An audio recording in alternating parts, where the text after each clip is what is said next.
What up, world? I'm here. It's free advice.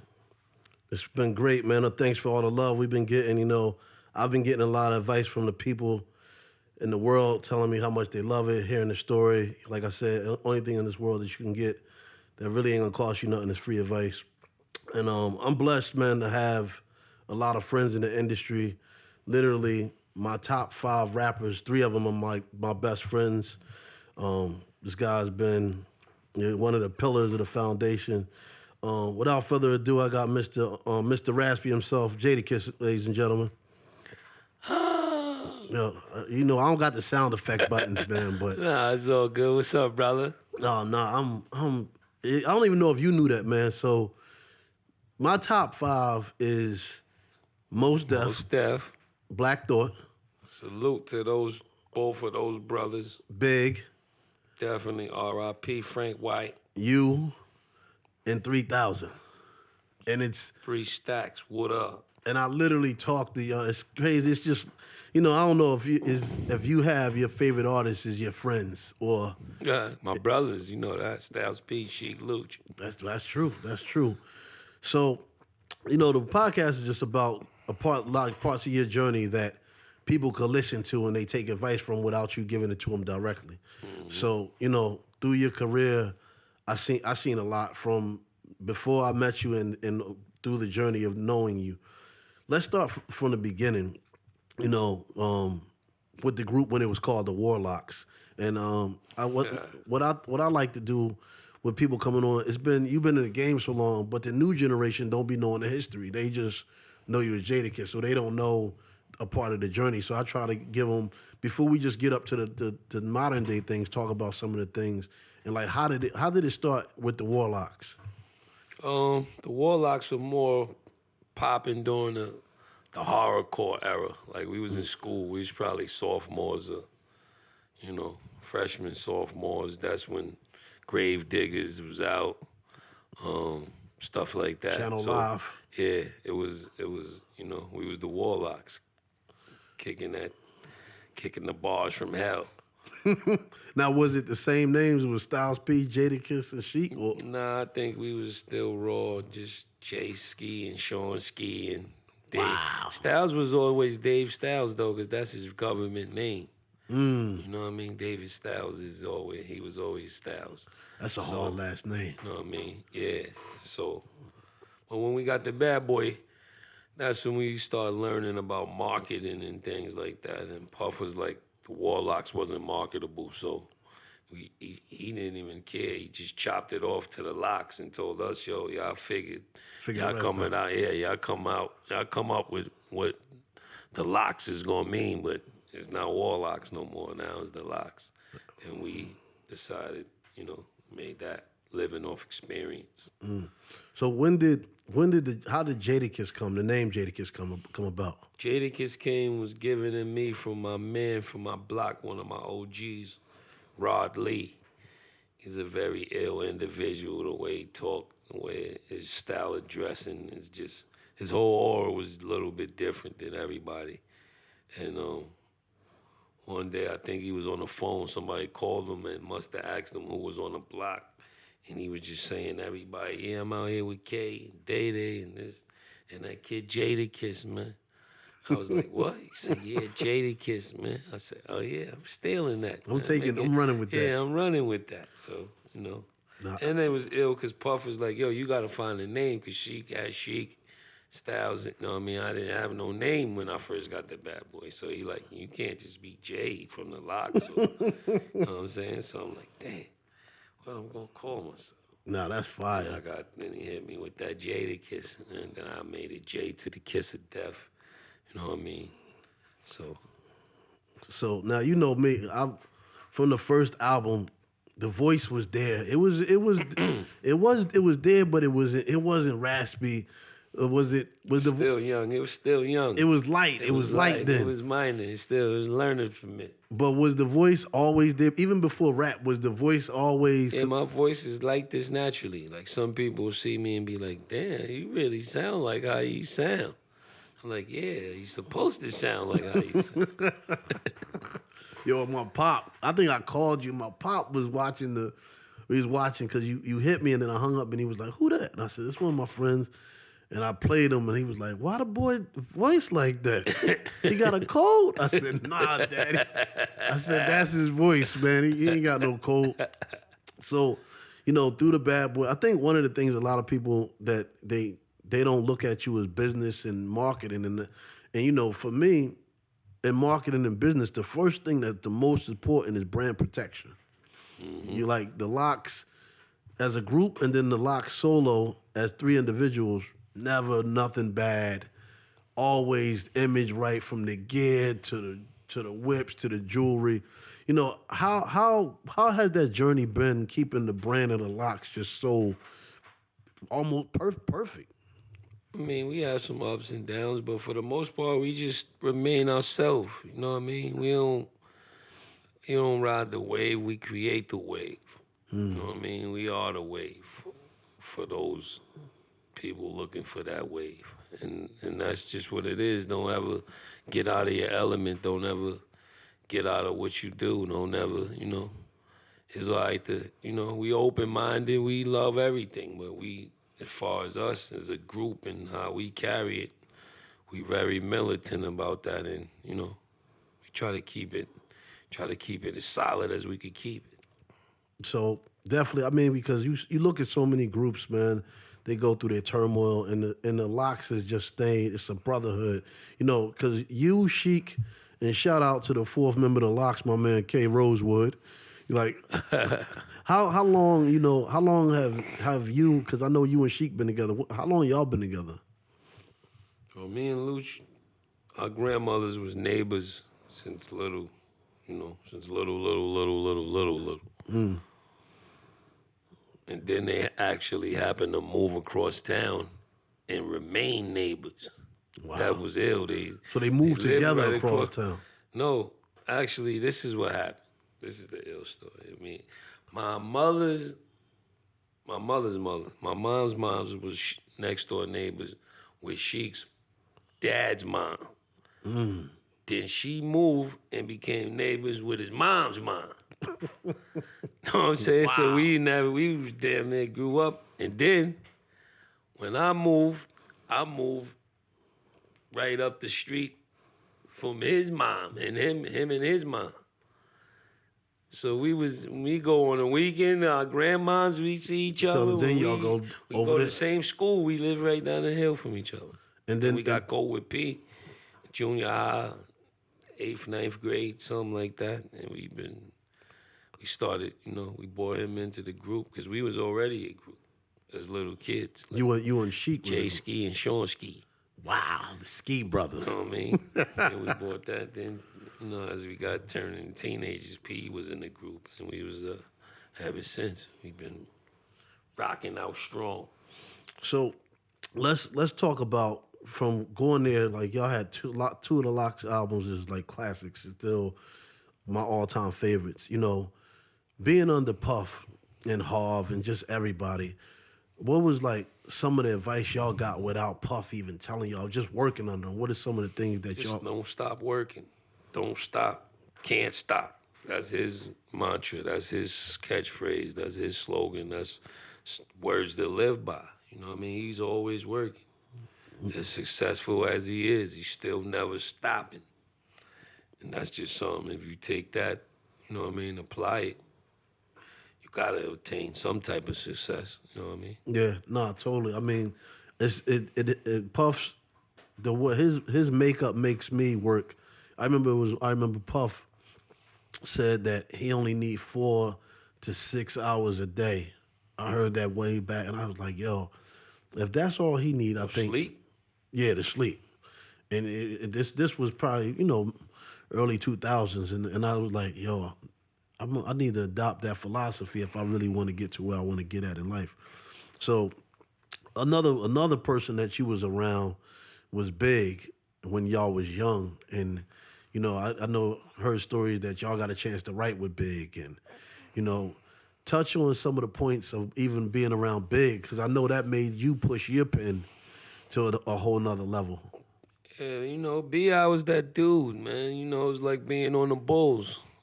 Being on the Bulls with Mike. You know what I'm saying? And you just wanna, you know what he gonna do, so you gotta step your game up every night, and that's just how it was. But he embraced us. He let us come sit in on sessions. He welcomed us in with open arms. So that really put a battery in all our back and shoulders. You know that we was loved and we was wanted by him. So that gave us that push and drive just to stay hungry and always be sharpening your swords, always attacking, always in attack mode. So now we got the two albums that was on Bad Boy. Like we just going through the Jadakiss timeline, everybody, for y'all while y'all listening right now. So now the pressure of the game, everybody's wanting pretty much solo albums from y'all. How did that come to fruition? Of like now, of course, all of y'all was doing features with everybody and doing different records. But when did it come to like, okay, it's time for me, Jada, to really branch out? I'm always with my brothers, but now the solo. I mean, not to cut you off, but we, like I said, we one of the solidest groups. We all went, when I did my first solo, we did it in Miami, I think. So we all went there. I got a house. I got the house on Alton Road. And it was big enough for us and some of the crew. Chef. Had a chef. We had everything. And we, took everybody, went down there, and we made the album. So it wasn't like... It was almost the same process? It is like the same process as a Lox album. You know what I mean? The moral support, and my brothers was there all the way through. Now, when you working on the... This is before we got our own studio. We still, like I said, we was young. Yeah. Just figuring it out. You know what I mean? Now, is the process of writing, is it the same as when you do a solo thing in the group? Is it like the same strategy you look at for doing your music? I mean, I write the same no matter where I'm at, but it's always different. When getting on the song with Styles and Luch, you gotta, they're gonna come with some crazy shit, so you gotta always be aware of that. The good thing about it is you only gotta do one verse, opposed to having to do 2 or 3 on a song by yourself. So it's still the same challenge. It's just a little less. It's like having one hard fight instead of getting jumped by 2 tough. You know what I'm saying? So it's good. It's more tactical. Yeah. So now, what are you on your album? You on your 5th album now, coming up? I think so. Yeah, the 5th album. Let's go into the journey of making albums, because you kind of like, I always put you as 3 people, and then it's a female I could compare to you, the realm of you in the categories of Jay and Nas, and then a Sade. It's like you're one of the people that everybody's waiting for an album to come. It's not nothing Sade, we wait for Sade albums we'll wait for 5-7 years if we have to. And it's not a disappointment. The same with a Jay album and the same with Nas album. I think that your albums carry that same weight, and they in that same standard. So what lets you know when it's time to do an album? Is it like when I feel like it, I mean, not really like it is when you feel like it, but when it feels right. You know what I mean? With the way social media is now, your commenter asks for an album every day if they could. You know what I mean? You could drop one and then you'll see on the comments, when's the next one coming out? So the attention span is real fickle and real short right now on the consumer and the listener, but it all goes when you feel right. That's a double-edged sword, because you can drop stuff every day with the new technology and the way social media is and the outlets of releasing your music. Or at the same time, you want to build up a story or something with substance, or have a reason to do it.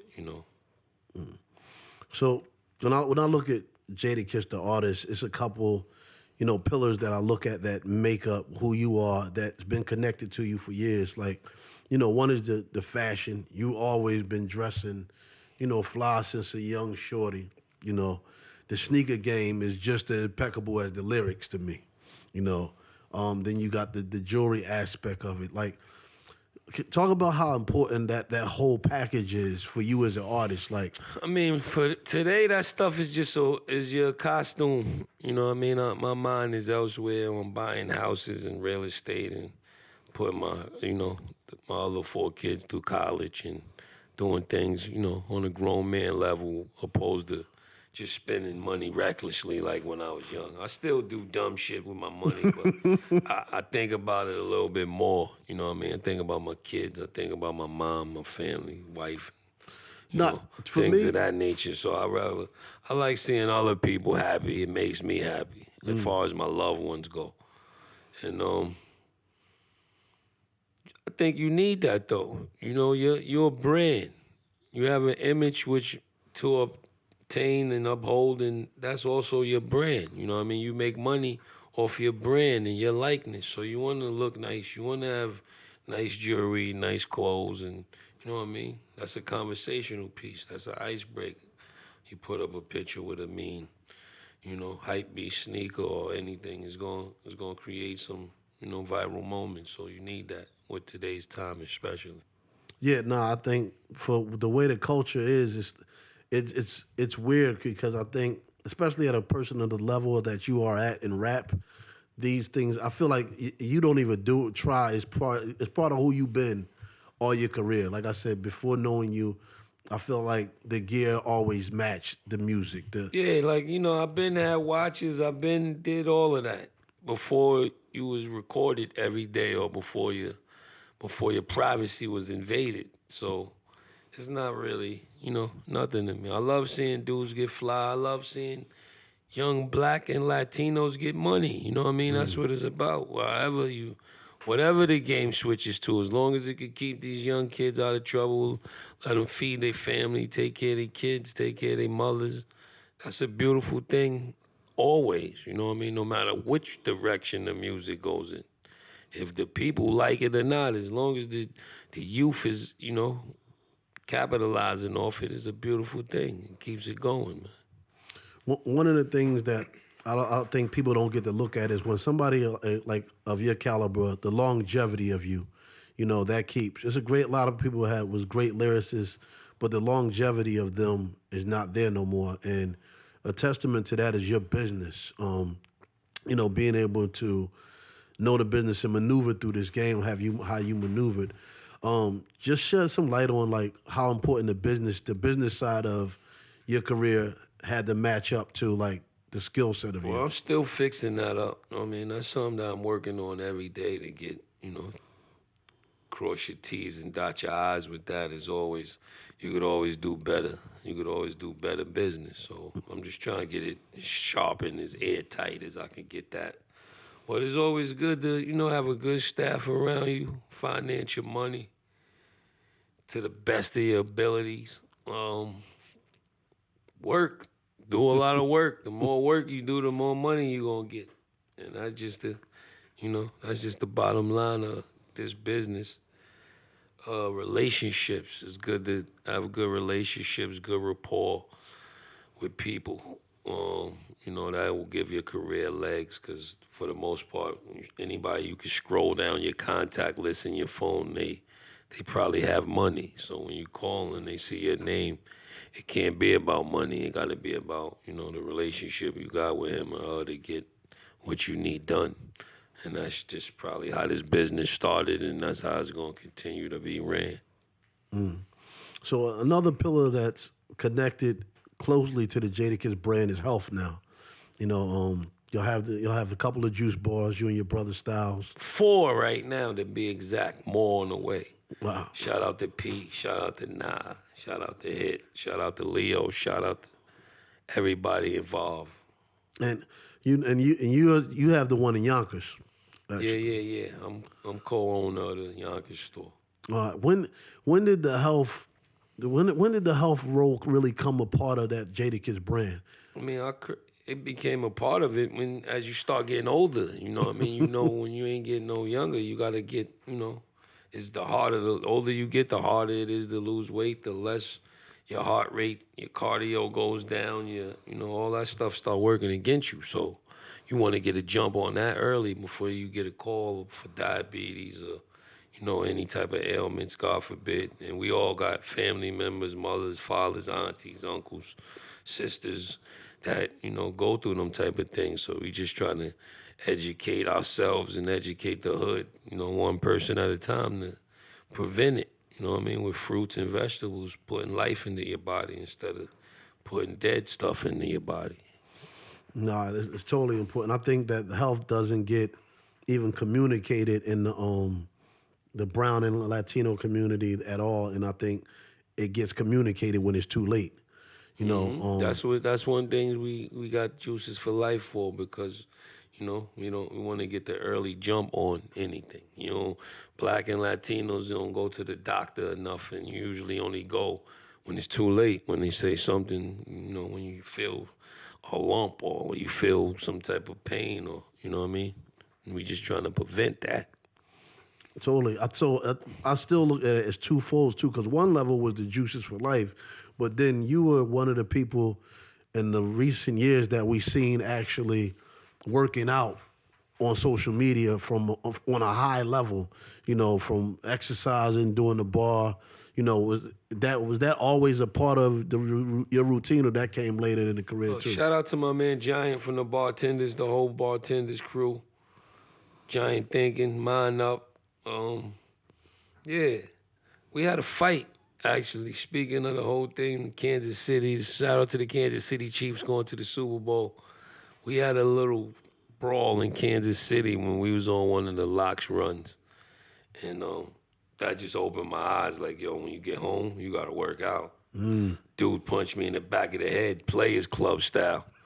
He ain't knocked me out or nothing, but I was a little woozy. I had a little bit of cobwebs. But yeah, we made it through that. I ended up doing the show. But I vowed to myself, yo, when I get home, I'm going to get with Giant. I'm going to start working out because, I can't keep getting punched in the back of the head. I don't know how many more punches I can take in the back of the head. Shout out to Giant, man. I definitely look him up, y'all, on social media. I worked out with Giant for one summer. I thought I was Apollo Creed having an asthma attack at the same time. But I think another thing is, man, it's just being able, like, knowing you, and like I said, I look at all these pillars that make up the artist Jadakiss, from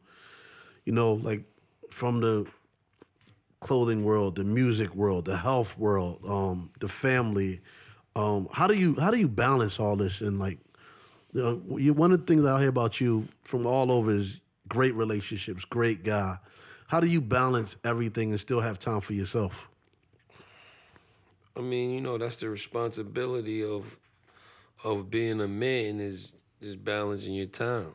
You know what I mean? You gotta fend for the fam, go out, make the donuts. Then you gotta make some time for the fam to eat the donuts with. You know what I mean? And then in between that, you work everything else out.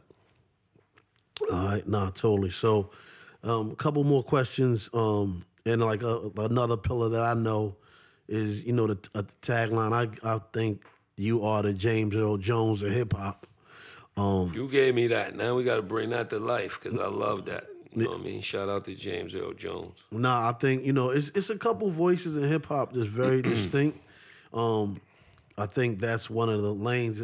Is that something that like the voiceover work is? Yeah, I'm definitely trying to get into the voiceover thing. I got a movie coming out in April, an animated movie where I'm the lead role in it. I get the name. I gotta get the name to you, but because I never seen the final version yet. But yeah, it comes out in April. That was my first chance to do an animated voiceover. I loved it, and I want to do some more work. That's what it's about, making that transition. Being a hip hop artist is only a stepping stone for you to open other doors, and do other business ventures and things of that nature. Is really not for you to just sit in that one seat forever. Is to get in, be successful, build your brand, and continue to do that along with other avenues that, bring revenue, that you also having fun while doing it. And then let's touch on the sports world, man, because you, like I said, I think you the hood version of the Swami. You got the bets. You got people betting, following the lead, like betting they following you. And I see, and even a couple weeks, last week, you 2 for 2 on the picks. I think. Shout out to mybookie.ag. I got a partnership with them. I just love growing up. I love sports. Coming from the hood, we all love sports. I played Pop Warner. I played Little League. I even played high school basketball. And that's why the athletes and the rappers have such a tight-knit relationship, because I think we all share the same world. We share a lot of the athletes probably wanted to be rappers, just like a lot of the rappers wanted to be athletes. That's why that music is used to fuel them, during the shoot-arounds, and they listen to it in the locker room before they come out and play. And if you see in the studio, we got the games on in the studio. We got the game on right now in the other room. That's just how it is, you know what I mean? And it's a beautiful thing that they can both be hand in hand with each other, because they actually both help each other out. No, I totally agree. I think it's fuel to each other's fire. I think athletes listen to your music, and when you making music, you watching athletes. Watching them, yeah. So that's is amazing. And then one question we always ask on Free Advice: if you could look through your whole journey of your whole career, and it don't have to be music, it could be the business, it could be family. What was a key moment that you really got some advice, that you took the advice and you applied it to your life, and what was it? I remember being in L.A. for something, one of them award shows. I mean, not award shows, one of them talk shows. We was backstage at a talk show. We bumped into LL. He was like, yo, make sure you're on top of stuff. Sign your checks. Make sure you sign every check that come in. You know what's coming in. And that really stuck with me. You know what I mean? Never get too big, or never get that disconnected with your own business and not know what's coming in or going out. Nobody can really get you once you're that concerned and that sincere about every penny. Because sometimes so much is coming in, you let them handle that. Nah, let them handle that, but also let me see what they're handling. No. And if you keep that mentality, you'll always be all right. Well, thank you, man. I think we definitely went through the journey. I think it touched on, a lot of different points and chapters to let people see advice in a bunch of different lanes, from friendship, loyalty, business, just how to protect your brand, man. Thank you for coming on Free Advice. Thank you for having me, my brother.